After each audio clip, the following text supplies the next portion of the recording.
Hello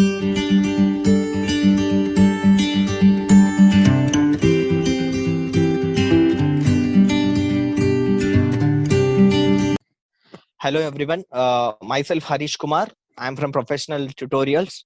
So today I'm here to explain about the introduction to C language. So C language is a basic programming language where most of the people, whether you belong to any background, whether you belong to a CSE or EC or any branch, it's a fundamental programming language which is part of your curriculum for your entire academic year and all. So most of the people are concentrating, even when you go for exam, what do you call, interviews or anywhere, even there also they concentrate majorly on your aptitude and all. When it comes to a technical part and all, most probably by default most of the organizations will ask about your knowledge in your C language. So before going for that, so myself Harish Kumar, I have 6 years of experience in handling different different computer related subjects and all. Let's see what is the C language, why the world is running behind it from so many years. Yeah. So now next. So before going for that, let's see the basic terms that are associated to this language. So like it can be any language. Before going for the definition of a language and all, let's see the technical terms that are associated to this computer world. So first one is your raw data. So what is raw data? So let's assume there is a textbook. So there is a textbook. In that textbook there is some data. Now if there is a textbook without any page number or anything, it will be difficult for you to search for certain topic.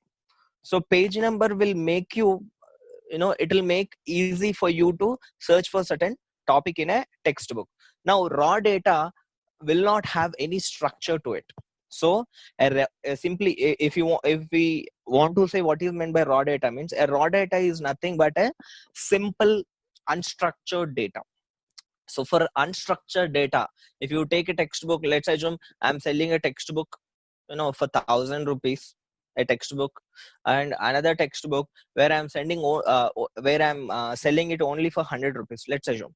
Now a textbook with 1,000 rupees, I have page number, and the same textbook with without page number, if I'm selling it for some 100 rupees or something, most probably in that case, if you want to search for one particular topic in the textbook where there is no page number, it will be difficult for you to identify so and so topic.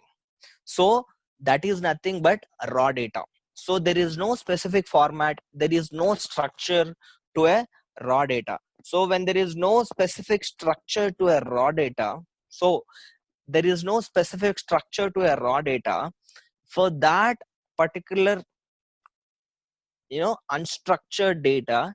If we apply certain rule, okay, rule like a page number, or maybe a index, or maybe you are adding a glossary or something.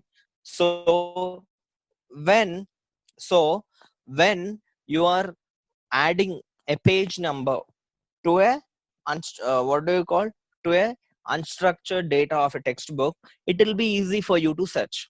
So for an unstructured data, if you are applying a rule, then it becomes structured data, or simply we can call it as data. Okay, that's the difference between raw data and data. Raw data is nothing but an unstructured data. Simple data is nothing but a structured data. Now for this particular structured data, so whatever the data that we have, that for that structured data, for that structured data, from that, see, let's assume you have, let's take that same example, you have some 100 pages or maybe some 1,000 pages of textbook or anything. From that, I want so and so page number. Okay, whatever the data that I have on page number 20, I want only that data from overall textbook. That means from unstructured data, we applied a rule, it becomes structured data. Now for that particular structured data, we applied some more rules, so that out of 100 pages, I want only one specific page, page data. So that is nothing but an information. For example, if it is a class or something, if there is a college in that scenario, in a college, you want to let's assume in your college there are maybe some 500 or 1000 students are there. So in that I want one so and so particular information, student information. So in that scenario, if I tell that particular person hall ticket number or maybe pin number or roll number, easily I can identify that particular student among those 1000 students. So information is nothing but the available structured data, whatever it is there. From there you are fetching some specific matter. So if you are fetching some specific matter, that is nothing but information. So out of overall structured data, from that you are pulling that information. So that is nothing but an information. Now for this information, you are applying some more rules, so then it becomes instruction. Okay, for the available information, okay, I want so and so student with so and so hall ticket number. Maybe I want to find out who got highest marks in their C language or maybe Java or whatever the programming language. So in that scenario, for the information you are applying some more rules or some more constraints, then it is becoming instruction. So you may have your maid in your home. So in order to get vegetables or anything, you give certain instructions to your maid. So you give some money to them. So the moment when you give money, they go and get vegetables for you. That means they are functioning for sake of you. So you pay money to them, so they work for you. So just like that, you are giving certain instructions to someone to to perform certain tasks. So that is nothing but an instruction. So now these set of instructions, when you club together, we are calling it as program. Okay, when set of instructions, or like when you have group of instructions, those group of instructions you are clubbing together, then you are calling it as program. You take this example. For example, your friend or maybe someone may ask you like, hey Anil, hey, or else hey Sunil, like maybe Sheila or whatever the name. So what's your program today? Your friends might be asking you like this, hey, what's your program? If they ask, then you will have some list of tasks that you have to perform. What are the tasks that a student will perform? He'll be going to college. Maybe you want to go to playground or something. You want to play some game or anything. Otherwise you want to go for movie, you want to go for shopping, and and so on. Or else you don't have fuel in your bike. So even that is a task. So when you have so many tasks, sometimes what will happen, you are not able to remember those set of tasks. Let's assume from morning 9 o'clock to till evening 6 o'clock, whatever the list of tasks that you have to do today. Sometimes if you are not able to remember the things, what you do, you put a reminder, or maybe you will write it on a paper, a piece of paper, so that easily you remember the things. So from morning 9 o'clock to evening 6 o'clock, or whatever the schedule that you have, so the set of activities that you perform in that particular slot or in that particular day, then that is nothing but your program. So what like your mother may told you to get some vegetables, okay, or else like you don't have petrol, so you should fill your bike, or you have to go to movie theater, like n number of tasks will be there, and then you will be going to college, and also like that there are n number of tasks that you should perform. So set of instructions, you are calling it as a program. Now if you write down all the set of instructions on a paper, and if you sit in a chair, and if you are keep on reading it from morning 9 o'clock to evening 6 o'clock, even then there the task cannot be performed. That means if you write down those things on a paper, and then if you sit in your house, if you sit in your home, and if you are keep on reading them, the job cannot be done because you have not executed. Okay, so the set of instructions or set of activities that you should perform, you have written it on paper, so that you are calling it as a program. Not that now that particular program, whenever you want to start, or else whenever you want to initiate that program, or else whenever you want to execute, that is nothing but process. So even so a program under execution is nothing but a process. Actually, I missed that word here, I guess. So after program, process comes into picture. Now next comes your algorithm. So algorithm is nothing but whatever the activities that you want to perform, you will perform it in a step-by-step format. For example, your mom told you to, let's take that previous example. Your mom told you to get some vegetables. You don't have fuel in your bike, and then you should go to a movie theater, and after that you are going to college, maybe you're going to shopping or something. Now out of all these activities, the moment when your mom or maybe your dad or when someone gives you money, so first and foremost thing, based upon priority, you will do. So getting vegetables mandatory, but you can go to a market or any super bazaar or maybe supermarket only there is a if there is a fuel in your bike. So first what you will do, first you go to a petrol bunk, you fill your bike with the petrol. Then from there, based upon your priority, either you may go to college or maybe movie theater or whatever, but while coming while coming home, you get your vegetables and all, because you won't carry the vegetables to college or maybe to a movie theater or something like that. So even when you're performing the set of tasks, even those tasks or the activities what you are performing, there for them there should be an order. So if you are performing certain tasks or certain activities in an order or else in a step by step format, then you're calling it as algorithm. Okay, so you got the meaning for raw data, structured data, or data, information, instruction, program, process, and algorithm.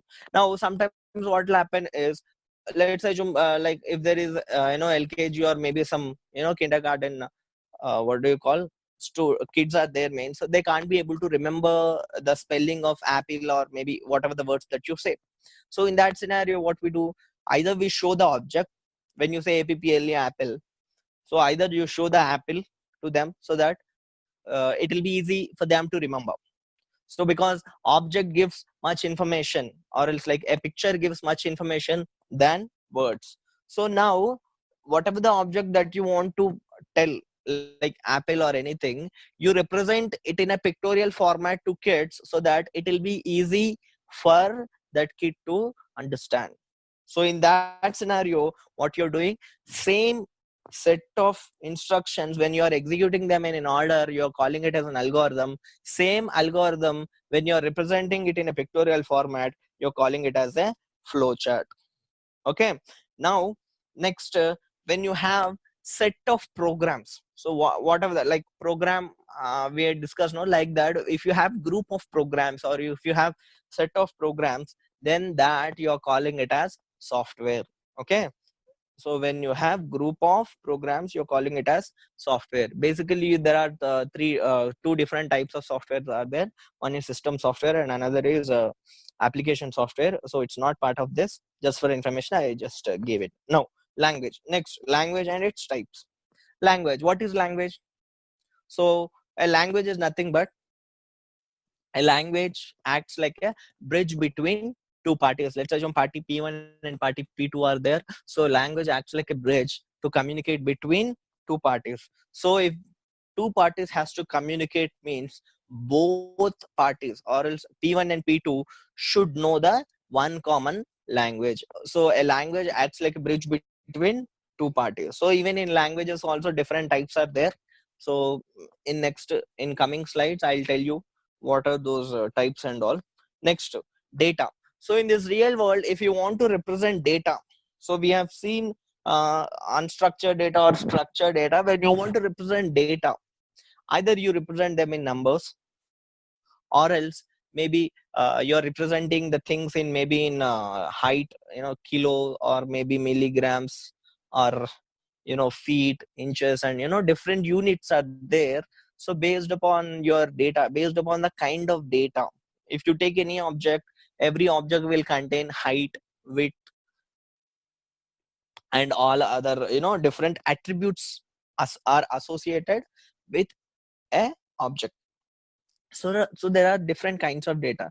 Either you can represent with numbers, maybe your car numbers, maybe your date of birth, or based upon the different applications, if there is a data, that data you represent in numbers.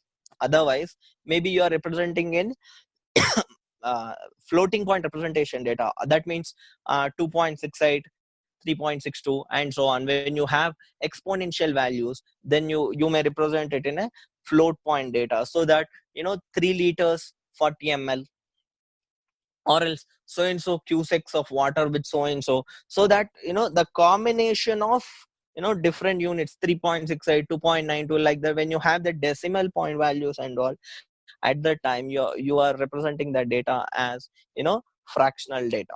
So apart from that, now comes the names. So every object will have a name, whether you take objects or human beings or maybe animals or whatever. Every object or every creature in this world will have a name. So when you say name, so name is nothing but set of characters that we take from English or any other language. Every language will contain what character set will be there for any language. So those group of characters club together, we put a name, so that through that name it will be easy for us to identify them. Okay, so there are different kinds of data, and what are the different types of data and all those things we'll be discussing in next slides. Okay, next.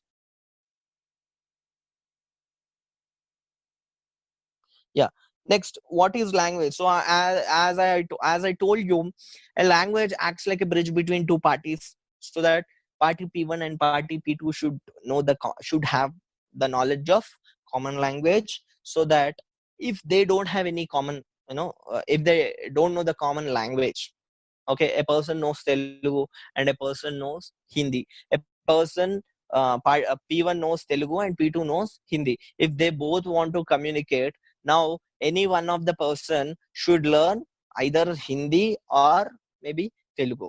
So a common language makes makes communication better. So if two different parties who don't have a common language, but they want to communicate, at that time we need a third person, so that P1 P2 can communicate through P3, or else like P1 P3 can communicate through P2, because P2 acts like a bridge or acts like a translator between your P1 and whatever the P2 or P3 or whatever. So a translator acts like a bridge, so that but here the problem is the translator should know two languages.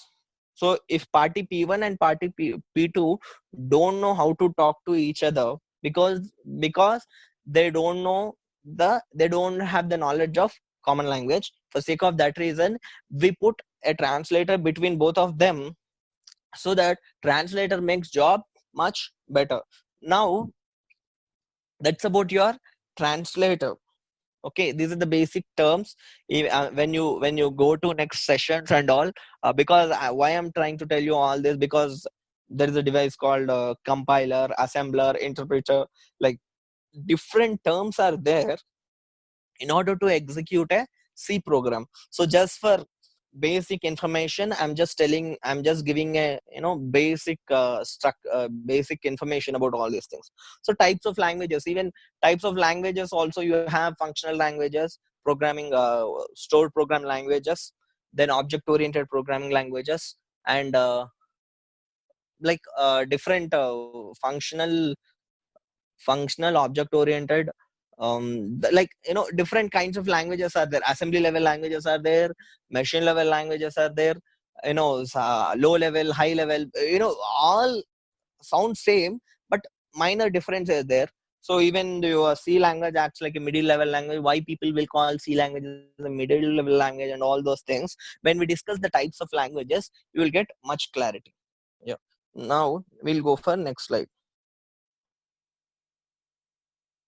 Okay, so we discussed about language. Okay, we discussed about the language. So everybody are discussing about the C language. So C language was introduced by Dennis Ritchie in 1972 at AT&T Bell Labs. So we see the world. So if there is no C language, how world survived before this? C language. So before 1972, there are different languages are there in this real world. One is basic. So these are the different types of languages: basic, COBOL, Pascal, and Fortran. So basic is a language where if they want to, like if you want to use any desktop applications and all, at that time they have used this basic programming language. Now if the application is related to business, or else maybe if you are handling any business kind of applications and all, at that time people have used this COBOL programming language. Now if there is a situation where I have to use real-time applications, like you're launching a satellite, maybe there is a chemical industry or maybe a chemical factory, where if you take a medicine where a medicine will contain different ingredients, like different chemicals like calcium, potassium, and all other different chemicals will be there. If there is any problem, like while calculating those values or while adding those values to a medicine or something, if little bit problem comes into picture, that particular patient may die, because a calcium that needs to be added for a medicine is, let's say, 2 mg. So instead of 2 mg, so accidentally we added 5 mg or something, so then we shipped it to medical shops and all. So then what will happen? Maybe the patient may die, it may give side effects or something, or else you're launching a satellite related to NASA or something. So even if your system is not working properly, in that critical situation also, you should tell the system how to react. So when you have those kind of real-time applications and all, when you have real-time applications and all, at that time they have used this Pascal and Fortran. So I'm just telling about these languages. I mean, the world before this 1972. Now comes 1972. So here this person called Dennis Ritchie at AT&T Bell Labs, he introduced the language. So C is not the original name. So he kept a name called B. Okay. So in 1972 he introduced this language. I mean, before this 1971, 70, 71, 72, during that time he introduced a language and he kept a name called B. And after B he's searching for some other letter, so simply he kept C. It is as simple as that. So don't concentrate much about it. Now then he introduced then he added the concept of class. So most probably if you have knowledge of object oriented programming and all, you will know the concept of this class and all.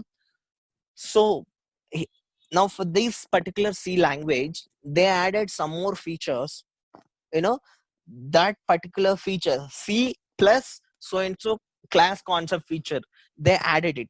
Now that C with classes, they renamed with C plus plus. Because that increment operator plus plus is there, excuse me, so that plus plus operator is there in C language. So that's why they have added some other functionalities for your C language. That's why they kept C plus plus. Now for that, for this C plus plus, they added some more functionalities.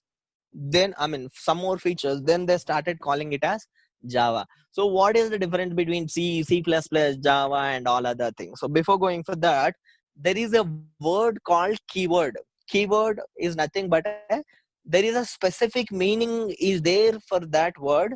I'll tell you what is meant by that keyword in next coming classes. So a C language have 32 keywords. So a C language have 32 keywords. Now for that 32 keywords, we added some more 16 keywords, then it become 48. So that 48 is nothing but your C++. Now for that 48, you added some more 16 keywords, then you are calling it as Java. But apart from this, the syntax, there are some terms are there related to syntax, initialization, and all other some different terms are there related to a language. I'll tell you what is meant by that in next classes. So the more features you add to these keywords and all, it is becoming more and more strong and better language. So, and apart from this, so in my Sun Microsystem introduced this Java language, object oriented programming language. So this C++ and Java comes under object oriented programming languages. Now next comes your .NET. So there is a minor difference is there between your Java and .NET. So if you go to any interview or anywhere, if they ask you the difference between Java and .NET, because most of the organizations will ask it. So if you are a fresher and if you go for it, what's the difference between Java and .NET? So Java is a platform independent language. So Java is a platform independent language, whereas .NET is a platform dependent language. Okay, so platform independent means you write code once, you can execute it on any operating system. Maybe the code what you have written for Java in Java may work on Android, Mac, or maybe your Windows, Linux, or any other operating system. But whereas .NET works only on Windows because it's a platform independent.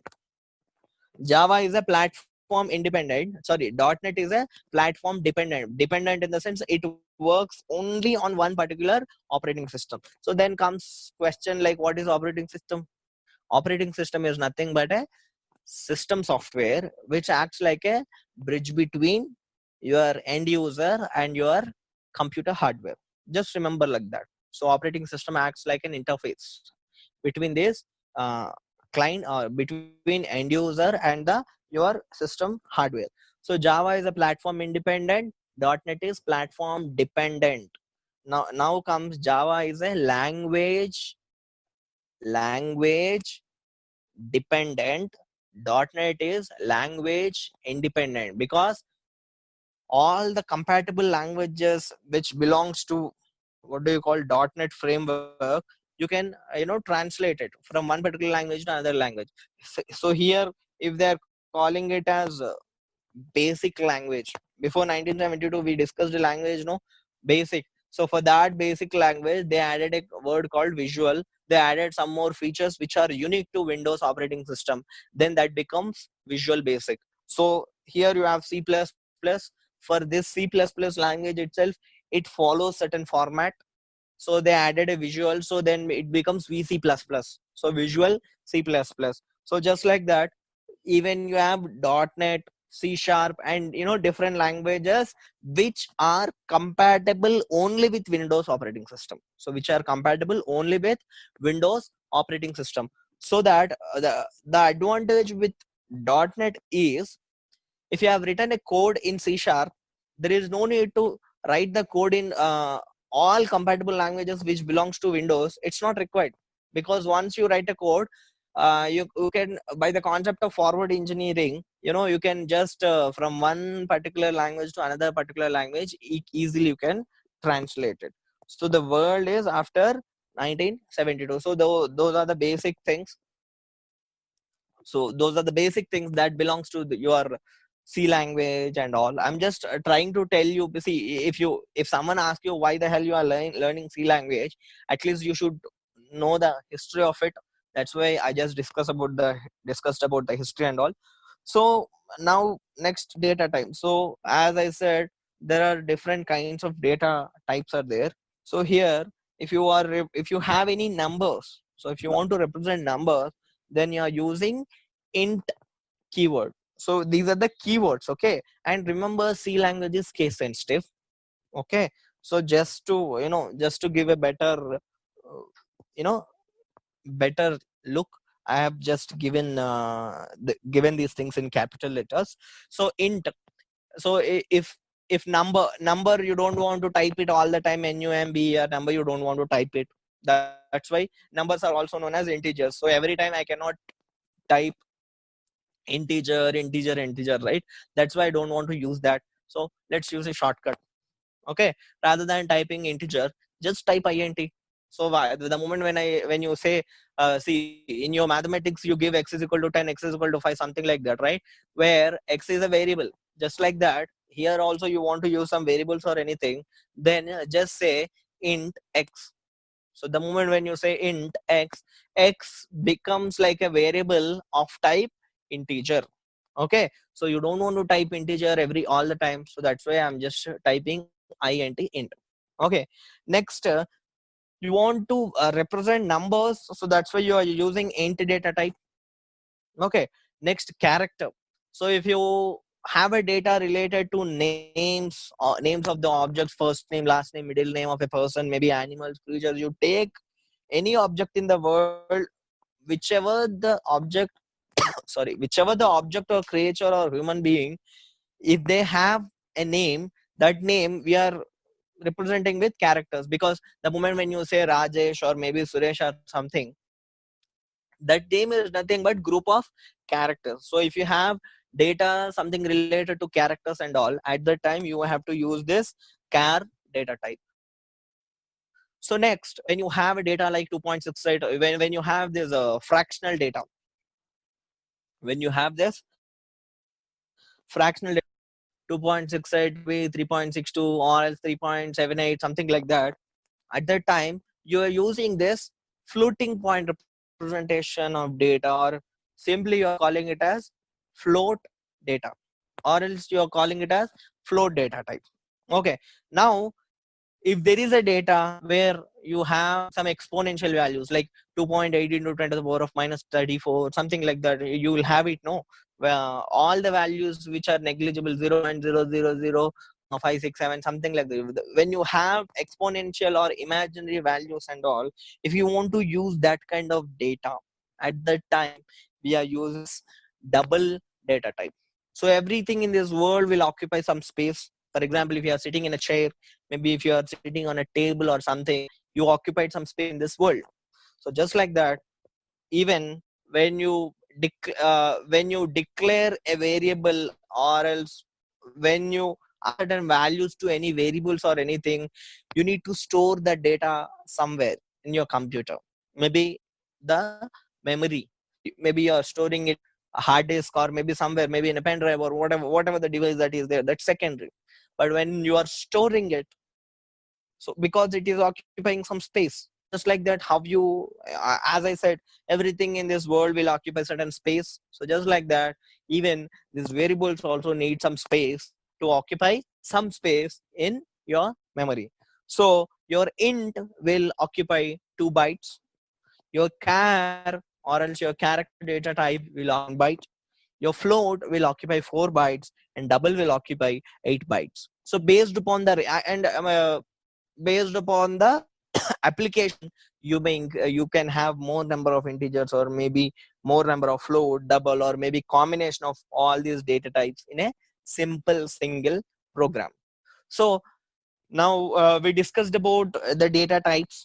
So now everything, as I said, everything will occupy certain space. Just like that, you have hands, right? Simply, so when you have hands, you can stretch hands for certain extent. You cannot stretch the hand beyond maybe certain inches and all, right?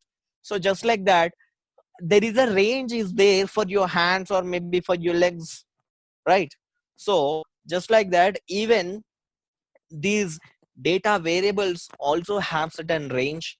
So that range, that means that range should not go beyond that.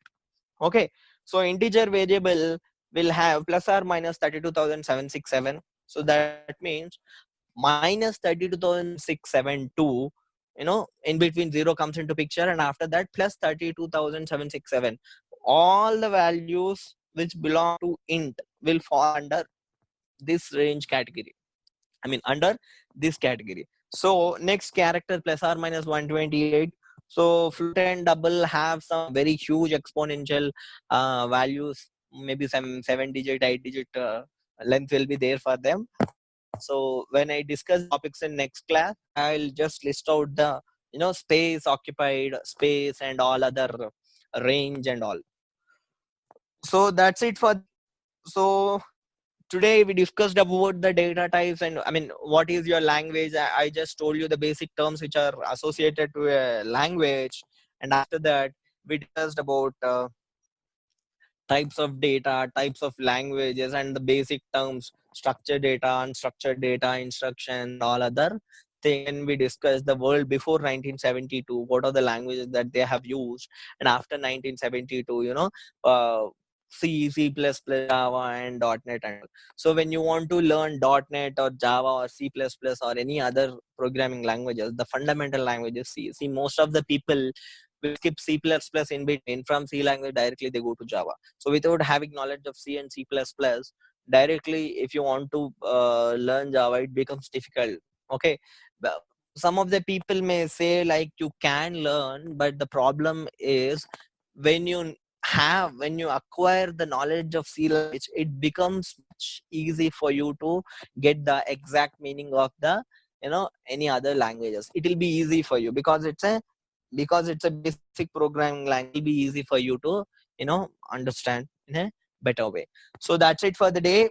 So in next class we discuss what is meant by variables, keywords, and all other terms which are associated to data, which are associated to C language.